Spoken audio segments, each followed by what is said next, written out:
股神巴菲特退咗休都唔安樂啊！最近佢喺 CNBC 嘅一個專訪拋出咗一個警告，佢話 AI 嘅發展就好似當年嘅核武，威力巨大，而且覆水難收咁話。巴菲特甚至引用愛因斯坦嘅名言：核武改變咗一切，唯獨冇改變人類嘅思維。用嚟解釋 AI 同樣咁危險，即係科技一日千里，但人類嘅貪婪同爭鬥心態依然冇變。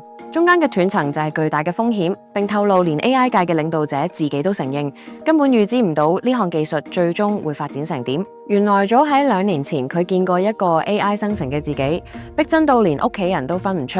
佢話：如果我對投資詐騙感興趣，呢個肯定係史上增長最快嘅行業。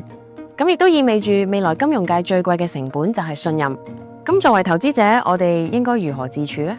第一，避開明顯嘅純炒作，其實好多概念股都經常面臨巨大回調風險。